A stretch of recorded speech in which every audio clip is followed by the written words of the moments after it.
मानव शरीर से अपशिष्ट पदार्थों के निष्कासन को ही उत्सर्जन कहा गया है। अपशिष्ट पदार्थ क्या होता है? अपशिष्ट पदार्थ मानव शरीर में पाए जाने वाले विषैले पदार्थ को ही अपशिष्ट पदार्थ कहा जाता है। वह विषैला पदार्थ जो शरीर को नुकसान पहुंचाता है उसे हम अपशिष्ट पदार्थ कहते हैं। इसके निष्कासन को ही उत्सर्जन कहा गया है। अब इस क्रिया में भाग लेने वाले अंग को उत्सर्जन अंग कहा गया है। अब उत्सर्जन अंग की बात करते हैं। फर्स्ट, त्वचा। त्वचा की तेलिया ग्रंथि सीबन को बाहर निकालते हैं और श्वेत ग्रंथि पसीना को बाहर निकालते हैं। ये सीबन होता क्या है? सुबह सुबह जब अपने हाथ को नाक पे रखते हैं तो कुछ चिपचिपा पदार्थ आपके हाथ में लग जाता है, वही चिपचिपा पदार्थ सीबन कहलाता है। और ये फेफड़े की अगर मैं बात करूं तो फेफड़े से कार्बन डाइऑक्साइड बाहर निकलते हैं, वाष्प निकलते हैं और ये बलगम को भी बाहर निकालते हैं। ये बलगम होता क्या है? सर्दी के मौसम में, ये खास करके सर्दी के मौसम ही बात देखी गई है, उसी के टाइम में ज़्यादा मनुष्य को सर्दी खांसी होता है। वो जो कफ बनता है उसी कफ को बलगम कहते हैं। अब बात करते हैं बरी आंत की। बरी आंत क्या करते हैं? जितने भी अनपच भोजन होते हैं उस अनपच भोजन को गुदा द्वार के माध्यम से शरीर से बाहर निकाल देते हैं। इस क्रिया को काइल के नाम से जाना जाता है। बरी आंत के बाद आते हैं यकृत। यकृत क्या करते हैं? अमोनिया के मात्रा को यूरिया में बदल देते हैं, अर्थात अमोनिया को यूरिया में बदलकर उस यूरिया को वृक्क या किडनी के पास भेज देते हैं। किडनी क्या करता है? उसको शरीर से बाहर निकाल देता है। चलिए अब किडनी के बारे में बात करते हैं। मनुष्य एवं अन्य स्तनधारियों का मुख्य उत्सर्जी अंग ये किडनी होता है। इस किडनी की अगर मैं बात करूं तो इस किडनी का वजन 140 ग्राम होता है। मनुष्य में कुल मिला के 2 वृक्क पाए जाते हैं, यानी 2 किडनी पाए जाते हैं। प्रत्येक वृक्क 1,30,00,000 वृक्क नलिकाओं से मिलकर बना होता है और इस वृक्क नलिकाओं को नेफ्रॉन के नाम से जाना जाता है। और एक चीज़ याद रखना है, वृक्क के अंदरूनी भाग को मेडुला कहते हैं और बाहरी भाग को कॉर्टेक्स के नाम से जाना जाता है। इसके बाहरी भाग कॉर्टेक्स कहलाते हैं और अंदरूनी भाग मेडुला कहलाते हैं। ये क्वेश्चन बार बार पूछा गया है, इसलिए इन क्वेश्चन को दिमाग में बैठा लेना है। किसी भी स्थिति में, किसी भी कंडीशन में कहीं पूछ दिया जाए तो इसको मिस नहीं करना है।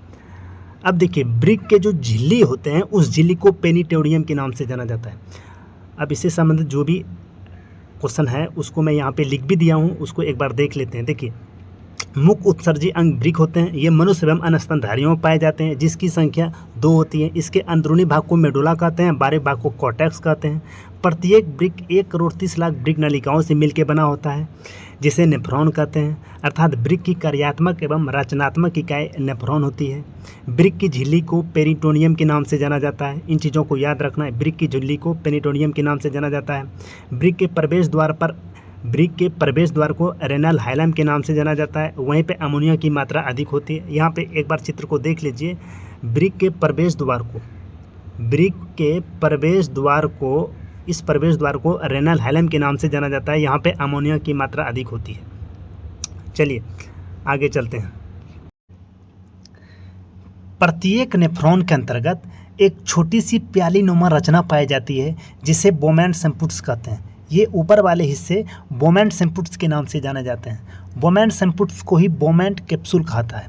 इस बोमेन सेम्पुट्स के अंतर्गत कोशिकाओं का समूह पाया जाता है, रुधिर कोशिकाओं का समूह। इस रुधिर कोशिका को ग्लोमेरुलस कहते हैं, यानी पतली रुधिर कोशिकाओं का समूह ग्लोमेरुलस या कोशिका गुच्छ के नाम से जाने जाते हैं। अब ये ग्लोमेरुलस जो है 2 प्रकार की धमनिकाओं से मिलकर बना होता है। पहला चौड़ी अविवाहित धमनी, दूसरा पतली अपवाहित धमनी। यहाँ पे देखिए, चौड़ी अविवाहित धमनी और दूसरा पतली अपवाहित धमनी। चौड़ी अविवाहित धमनी क्या करते हैं? हृदय से अशुद्ध रक्त जो आता है उसको ग्लोमेरुलस में पहुंचाते हैं और ग्लोमेरुलस उसको छान करके शुद्ध करके पतली अपवाहित धमनी के माध्यम से पुनः हृदय की ओर भेज देते हैं। इस क्रिया के अंतर्गत जो भी अपशिष्ट पदार्थ बाहर निकलते हैं, ग्लोमेरुलस उस अपशिष्ट पदार्थ को बोमेन सेम्पुट्स के पास भेज देते हैं। ग्लोमेरुलस की कोशिका द्रव को छानकर बोमेन सेम्पुट्स के गुहा में पहुंचा देते हैं। इस क्रिया को प्रानिस्पंदन या अल्ट्रा फिल्ट्रेशन कहते हैं। यहाँ पे जो भी आवश्यक चीज़ होते हैं उसको पुनः अवशोषित कर लिए जाते हैं और शेष चीज़ को शरीर से बाहर निकाल दिए जाते हैं।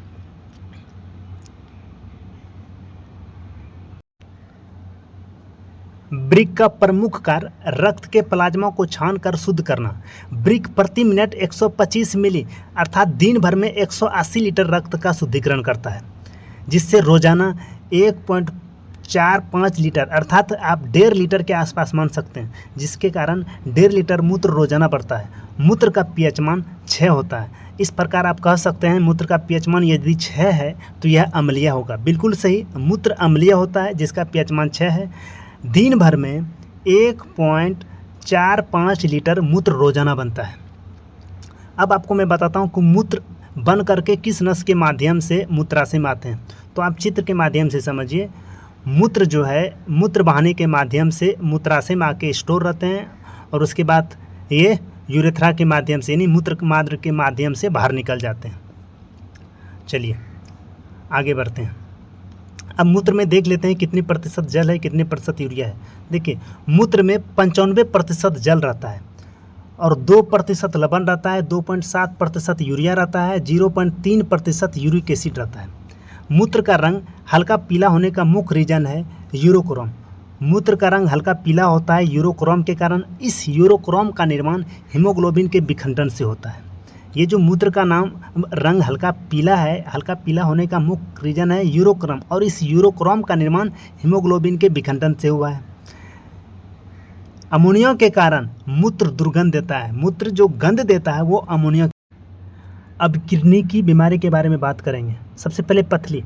पथरी होने का मुख्य रीजन है कैल्शियम ऑक्जेलेट। कैल्शियम ऑक्जेलेट के कारण किडनी में पथरी बीमारी हो जाता है।